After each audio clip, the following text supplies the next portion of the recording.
தமிழ் கொலை கல்வெட்டை ஆரவாரத்துடன் துறந்து வைத்தவர்களுக்கு தமிழர்களின் கண்ணீர் மடல்.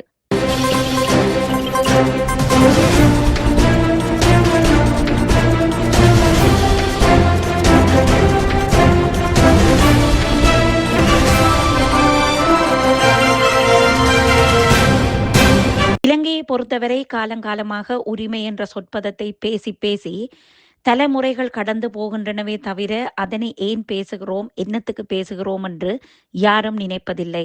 இதற்கு நல்ல உதாரணம்தான் இலங்கையில் கொழும்பு புறக்கோட்டை மத்திய பேருந்து நிலையம் பல லட்சம் ரூபாய் செலவில் புனரமைக்கப்பட்டு மக்கள் பாவனைக்காக திறந்து வைக்கப்பட்டது.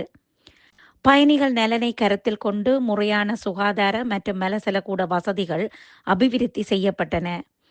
பேருந்துக்கென பிரத்யேகமாக வெளிப்புற வரிசை அறிமுகப்படுத்தப்பட்டதுடன் மக்களுக்கு தேவையான அடிப்படை வசதிகளும் மேம்படுத்தப்பட்டு இப்பேருந்து நிலையம் திறக்கப்பட்டது. அகத்தின் அழகு முகத்தில் தெரியும் என்று கூறி அதனை மக்கள் பாவனைக்காக திறந்து வைத்துள்ளோம் என்றார்கள்.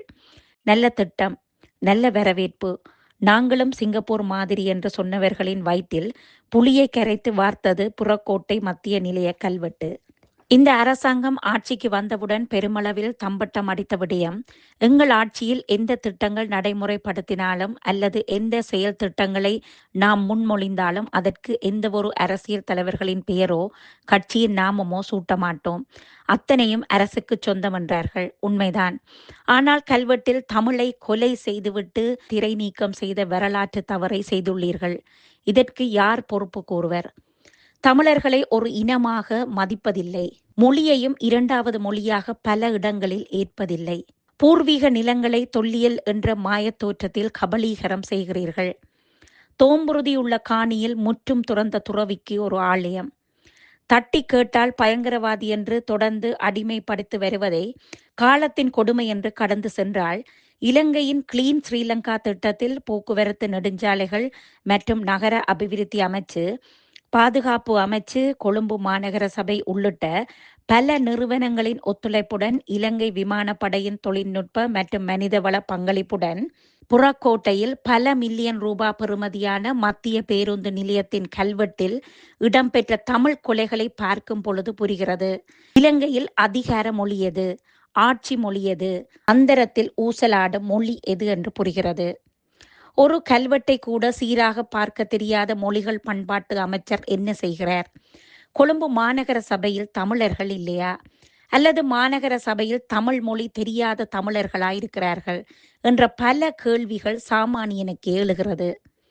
புறக்கோட்டை என்ற சொற்பதத்தில் புனக்கோட்டை என்று பொறிக்கப்பட்டுள்ளது. கிளீன் ஸ்ரீலங்கா என்ற சொல் கீழீன் என பொறிக்கப்பட்டு அதேபோல் ஒத்துழைப்பு மற்றும் தொழில்நுட்பம் என்ற சொற்பதத்தில் லீ தவறுதலாக பயன்படுத்தப்பட்டுள்ளது.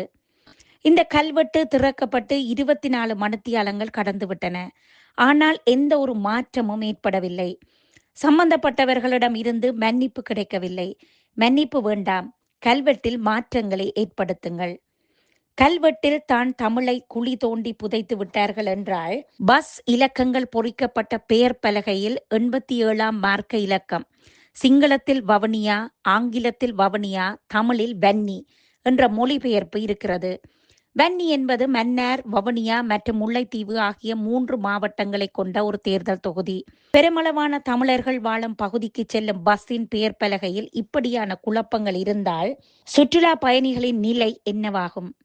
சாதாரண மக்களின் இயல்பு வாழ்க்கையுடன் ஒன்றித்ததே போக்குவரத்து. இந்த போக்குவரத்து அட்டவணை இலக்கங்களில் கூட தமிழுக்கு கிடைத்த உரிமை இல்லாமல் போய்விட்டது. வடக்கு மாகாணத்தை பிரதிபலிக்கும் வகையில் 3 அரச பாராளுமன்ற உறுப்பினர்கள் கடற்தொழில் அமைச்சரின் தயவில் ஊசலாடுகிறீர்கள். தயவு செய்து கல்வெட்டை திருத்தி அமைக்க உங்களிடம் இருக்கும் தைரியம் போதவில்லை என்றாலும் வன்னி என்ற 87ஆம் இலக்க பேருந்து சேவைக்கான மொழிபெயர் பலகையை கொடுத்துதவுங்கள். உரிமைக்காக போராடி தோற்றுவிட்டோம். அரசியல் நீரோட்டத்தில் மீண்டும் மீண்டும் எமக்கான உரிமையை கேட்கிறோம். கிடைக்கும் என்கிறார்கள். எப்பொழுது கிடைக்கும் என்றால் கிடைக்கும் என்று சொல்பவர்களுக்கே தெரியாது. இவ்வாறான நிலையில் எழுத்து பிழையை திருத்துவதற்கு வீதிக்கு வந்து போராடும் நிலைக்கு தமிழர்கள் வந்துவிட்டார்கள். இதற்குள் சொல்கிறார்கள் நாங்கள் சிங்கப்பூர் மாதிரி வருகிறோம் என்று. சொல்பவர்கள் எல்லாம் ஒரு விடயத்தை சிந்திக்க வேண்டும். சிங்கப்பூர் நாணயத்தில் தமிழ் பிரதான மொழி. இன்று இலங்கையில் நூனாவுக்கும் லீனாவிற்கும் போராடி பெற வேண்டிய நிலையில் இருக்கிறோம். இதற்குள் நாடு சிங்கப்பூர் ஆகும் பொழுது எங்கள் தமிழ் மொழி எந்த வடிவத்தில் இருக்குமோ தெரியாது. புறக்கோட்டை என்ற சொல் உட்பட மேலும் உள்ள இரு சொற்பிழைகள் திருத்தப்பட்டு காட்சிப்படுத்தப்பட வேண்டும்.